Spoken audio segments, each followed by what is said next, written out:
Hello everyone, welcome to the GYP YouTube channel. This is the GYP 2026 HNPW student case presentation. My name is Fausto, and me and my friends Daria here will be talking about youth journalism and its impact on Khalistan Movement. This video will be focusing on the youth journalism and its impact on Khalistan Movement and in any further global issues. So before discussing the impact of youth journalism and this event, we first need to understand the background information behind it. So the Khalistan Movement is a political movement that supports the creation of an independent sixth state called Khalistan in the Punjab region of India. So the movement has a long and complicated history with different perspectives depending on who is discussing it, of course. So some people may view it as a movement connected to the Sikh identity and historical struggles, while some other people may see it as a separatist movement that creates concerns about national unity and security. Okay, so one of the reasons this topic gained some international attention was the assassination of Hardeep Singh Nijjar in Canada in 2023. Nijjar was a Sikh activist who supported the Khalistan movement, and his death became a major diplomatic issue after the Canadian government stated that there were allegations linking Indian government's agents to the killing. India strongly rejected these accusations, creating serious tension between the two countries. Although this conflict involves governments and international politics, its effects are not limited to politicians. It also affects ordinary people, especially young people who live between the different cultures and identities. So for many students in multicultural countries like Canada, global conflicts are not just something they see in the news. They can directly influence conversations in schools, communities, and online spaces, like medias. We would like to explore the effect of Khalistan movement from individual aspects to a broader region, internationally. When people kind of think about like the international conflict, they often focus on governments, military actions, and political leaders. However, these events can also have a significant impact on the public living, far from the conflict itself. What do you think, Daria?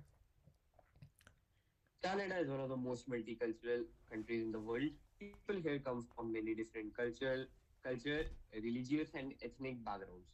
Because of these connections, conflict happening overseas can sometimes affect relationships within communities in Canada. Yeah, that's totally correct. For many immigrants' families, international conflicts may feel like personal rather than distant. Some may have like relatives living in affected regions, while others feel emotionally connected to their culture or to their country of origin. As a result, news about these conflicts can become an important topic of this discussion. Different generations may also view these events differently. Parents often rely on traditional news sources, while Gen Z frequently get information from social media platforms such as Mhm. TikTok, Instagram, and YouTube. Since these sources may present information in different ways, arguments can sometimes develop within families and communities. Yeah, that's totally correct.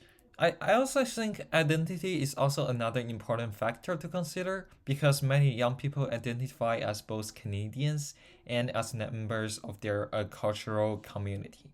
So, when a conflict involves a country connected to their family background, they may also feel being caught between the two different perspectives or expectations. Some students may even feel pressure to publicly support one side of a conflict, especially online. It creates peer pressure among them. Social media can create an environment where remaining neutral is sometimes viewed negatively.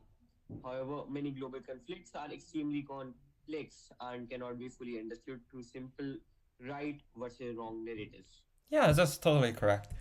And this is why media literacy has become increasingly important. Students need to evaluate information carefully, verify their sources, and also recognize potential biases.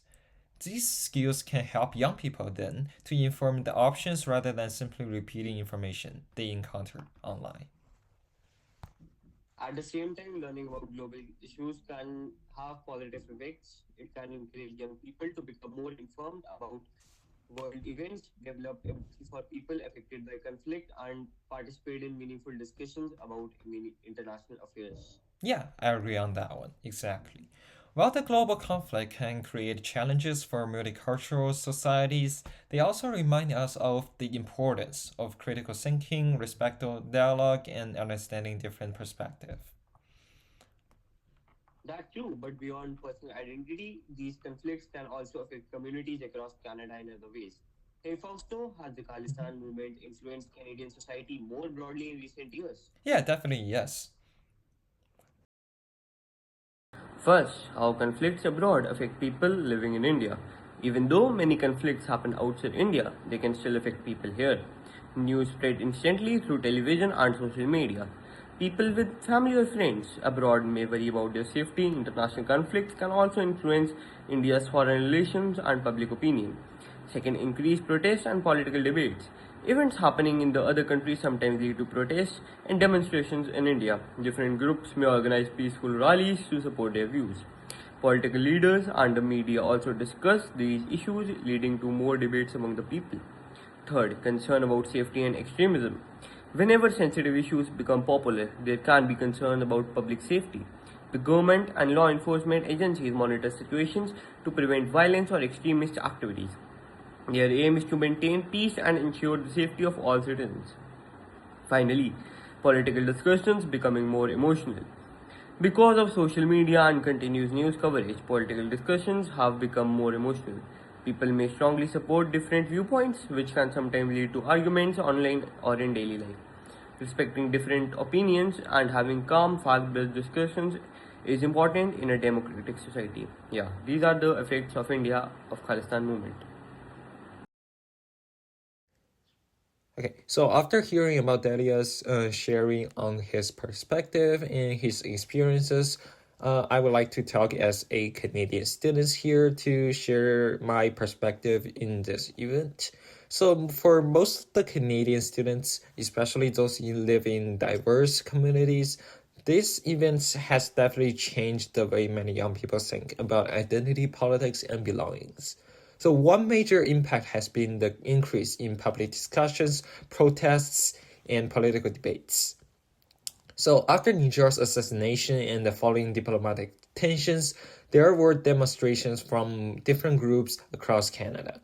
These events brought in attention to issues like freedom of expression, political involvement, and the relationship between immigrant communities and their countries of origin. These discussions can also create challenges among students.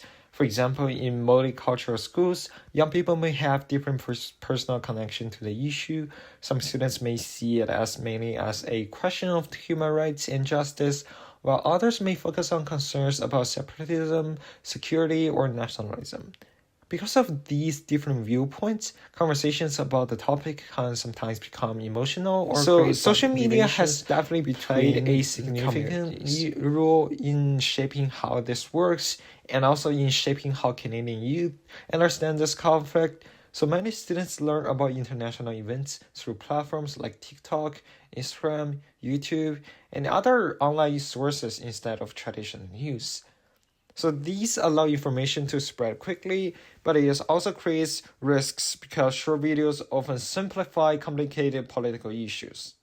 Algorithms often recommend content similar to what users have already watched, meaning two people can end up seeing completely different versions of the same event. So personally, I found that after watching just a few videos, my recommendations become filled with similar opinions. So it remind me about how easy it is to stay inside a information bubble without realizing it. So that experience had made me think more carefully about checking multiple news sources instead of relying on one platform. So for students, this means like media literacy has become extremely important. Understanding a global conflict requires looking beyond one post or one video and considering different perspectives before forming an opinion. So as a young students who consuming information every day, we have definitely the responsibility not only to stay informed, but also to question what we see online and recognize that complex international issues rarely has only one side. In today's connected world, countries depend on each other for trade, travel, security, and communications. Because of this, problems between the governments can have effects on businesses, communities, and people around the world. Could you give me an example of these effects? Yes, sure. One of the biggest areas affected is trade. Countries buy and sell products to each other every day. When diplomatic relations become worse, government may place tariffs or other sanctions on imported goods. This can increase prices, reduce business opportunities, and sometimes cause shortage of certain products. As a result, people may feel the impact even if they are not directly involved in the conflict. Like the Israel and Iran war that is going on, it has caused a shortage of oil all over the world. Oh yeah, indeed. And that's a good point. I also think another important fact is the trust between the countries. Good international relationships are built on the communication and cooperations. When governments kind of disagree or accuse each other for the unfair actions like the tariffs, trust can become weaker. This makes it harder for countries to work together on important global issues, just such as like climate change, economic development, or like peace. Fully agree with you here. Diplomatic conflicts can also affect immigration and travel. Sometimes countries make visa rules stricter or limit travel between two nations during the time of tensions.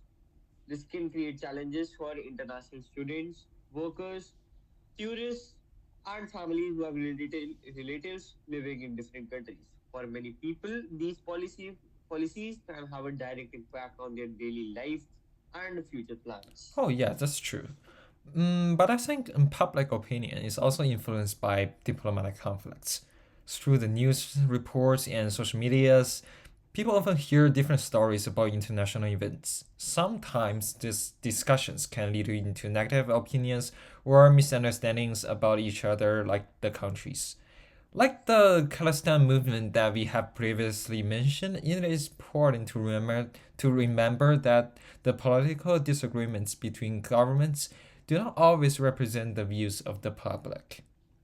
At the same time, diplomatic conflicts can increase public interest into global affairs, and people may pay more attention to the international news and become more aware of how the countries are connected.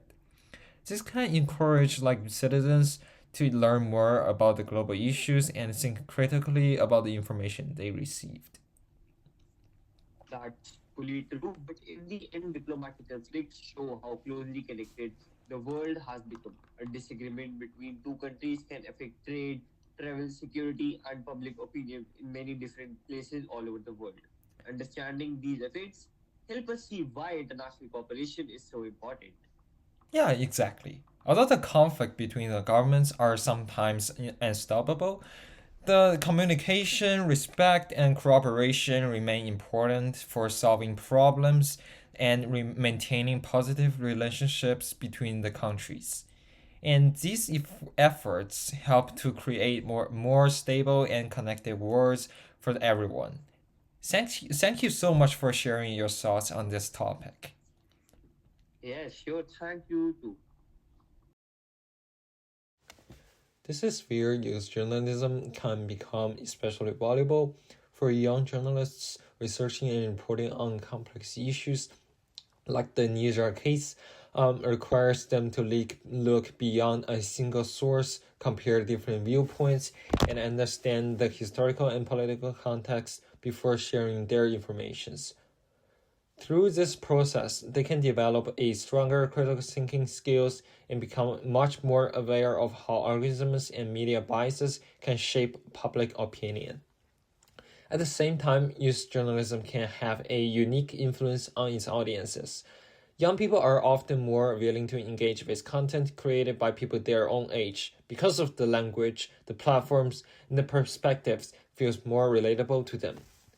So rather than simply consuming short videos recommended by algorithms, students can be exposed to different viewpoints through user-created journalisms. These encourages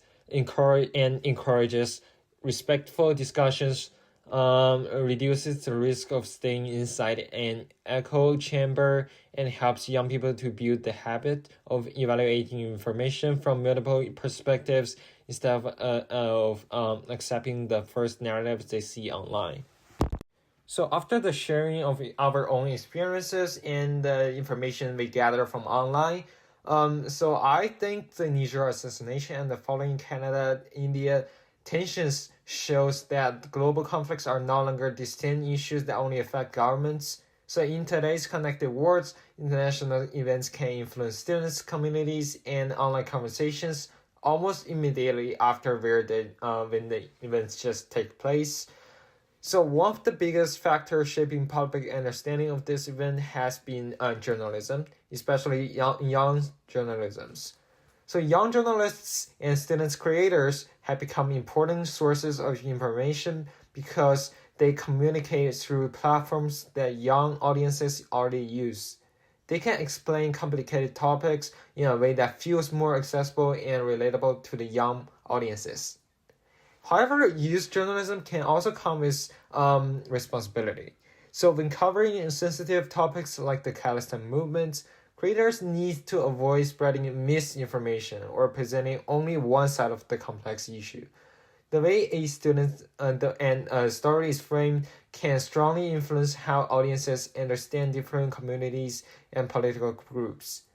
So looking into the future, events like this will likely continue to be shaped by digital media, social media, and young journalism can also help increase awareness, encourage discussions, and allow more voices to be heard.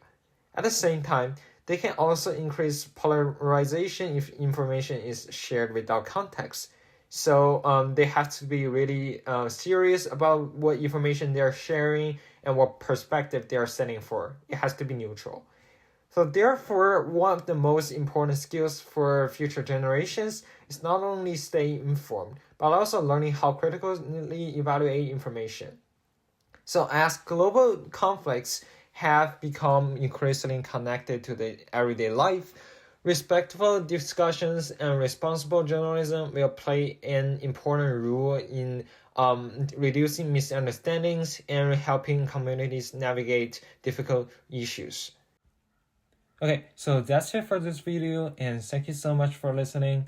Goodbye.